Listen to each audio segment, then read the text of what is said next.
2025 সালের এসএসসি পরীক্ষার্থীরা আসসালামু আলাইকুম। স্বাগতম জানাচ্ছি বাংলাদেশ শিক্ষাবার্তা নতুন একটি ভিডিওতে। তোমরা যারা 2025 সালের এসএসসি পরীক্ষা দিচ্ছ, যারা ঢাকা শিক্ষা বোর্ড থেকে পরীক্ষা দিচ্ছ, তাদের ইসলাম ও নৈতিক শিক্ষা যে এমসিকিউ সমাধান রয়েছে এটা ঘ সেটের। তো এই সমাধানটি তোমাদের দিয়ে দিচ্ছি। তোমরা যারা অন্য সেট তোমাদের যাদের পড়েছে, তো তোমরা প্রশ্নগুলো মিলিয়ে নিবা, তাহলে কিন্তু দেখা যাবে যে তোমরা অ্যান্সারগুলো কারেক্ট করতে পারবা। আরেকটা কথা হচ্ছে যে একটু আগে তোমাদের একটি ভিডিও আপলোড করা হয়েছে, সেটি কিন্তু আসলে আমি খেয়াল করিনি। 2024 সালের সিলেবাস অনুযায়ী সেটা 2024 সালের এমসিকিউ ছিল। তো এটা আসলে অতি দ্রুত করার কারণে আসলে সঠিকভাবে খেয়াল করিনি। তো যাই হোক, তোমরা ওই ভিডিওটি তোমরা অবশ্যই স্কিপ করে যাবা এবং এই ভিডিওটি তোমরা দেখে নিবা, কারণ এটা হচ্ছে ঢাকা শিক্ষা বোর্ডের 2025 সালের এমসিকিউ সমাধান। এবং তোমাদের যাদের ক সেট, খ সেট, গ সেট পড়েছে, তারা অবশ্যই প্রশ্নগুলো মিলিয়ে নিবা।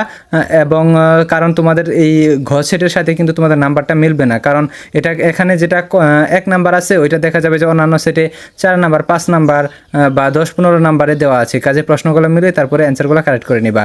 আর তোমরা যারা আমাদের চ্যানেলটি সাবস্ক্রাইব করো নাই, আমাদের চ্যানেলটি সাবস্ক্রাইব করে রাখো, কারণ প্রত্যেকটা বিষয়ের এমসিকিউ সমাধান আমাদের চ্যানেলে পেয়ে যাবা। এবং আমাদের ফেসবুক পেজটি অবশ্যই ফলো দিয়ে রাখবা। এবং তোমাদের যত রকমের প্রশ্ন রয়েছে এসএসসি পরীক্ষা সম্পর্কিত সমস্ত প্রশ্ন কিন্তু ফেসবুক পেজে তোমরা SMS দিলেই কিন্তু তোমরা রিপ্লাইয়ের মাধ্যমে পেয়ে যাবা।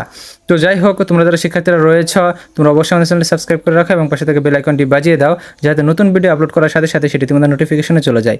সো আসো আমরা মূল বিষয়ে চলে আসি। তো দেখো, এখানে 1 নাম্বার হচ্ছে তোমাদের অ্যান্সার হচ্ছে খ নাম্বার, 2 নাম্বার অ্যান্সার হচ্ছে ক নাম্বার, 3 নাম্বার অ্যান্সার হচ্ছে খ নাম্বার, 4 নাম্বার অ্যান্সার হচ্ছে ঘ নাম্বার, 5 নাম্বার অ্যান্সার হচ্ছে খ নাম্বার, 6 নাম্বার অ্যান্সার হচ্ছে ক নাম্বার, 7 নাম্বার অ্যান্সার হচ্ছে খ নাম্বার।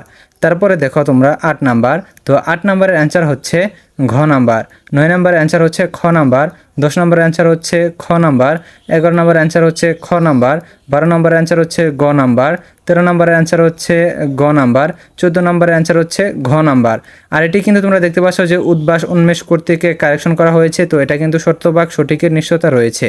তারপরে দেখো 15 নাম্বার হচ্ছে ক নাম্বার, 16 নাম্বার হচ্ছে খ নাম্বার, 17 নাম্বার হচ্ছে ঘ নাম্বার, 18 নাম্বার হচ্ছে ক নাম্বার, 19 নাম্বার হচ্ছে ক নাম্বার, 20 নাম্বার হচ্ছে ঘ নাম্বার, 21 নাম্বার হচ্ছে ঘ নাম্বার, 22 নাম্বার হচ্ছে ক নাম্বার। তারপরে তোমরা দেখো যে 23 নাম্বার হচ্ছে তোমাদের ঘ নাম্বার, 24 নাম্বার হচ্ছে তোমাদের খ নাম্বার, 25 নাম্বার হচ্ছে খ নাম্বার, 26 নাম্বার হচ্ছে গ নাম্বার, 27 নাম্বার হচ্ছে ঘ নাম্বার, 28 নাম্বার হচ্ছে খ নাম্বার, 29 নাম্বার হচ্ছে গ নাম্বার এবং 30 নাম্বার হচ্ছে তোমাদের খ নাম্বার। এই হচ্ছে তোমাদের ঢাকা শিক্ষা বোর্ডের তোমাদের এমসিকিউ, ইসলাম ও নৈতিক শিক্ষা ঢাকা শিক্ষা বোর্ডের এমসিকিউ। তো তোমরা যারা এখন পর্যন্ত আমাদের চ্যানেলটি সাবস্ক্রাইব করে রাখো না, অবশ্যই সাবস্ক্রাইব করে আমাদের সাথে যুক্ত হয়ে যাও এবং ভিডিওটি তোমাদের বন্ধুদের মাঝে শেয়ার করে দাও, যাতে তোমাদের বন্ধুরাও উপকৃত হতে পারে এবং তারাও যাতে মিলিয়ে জানতে পারে যে তাদের কয়টি কারেক্ট হয়েছে। ধন্যবাদ সকলকে পুরো ভিডিওটি দেখার জন্য।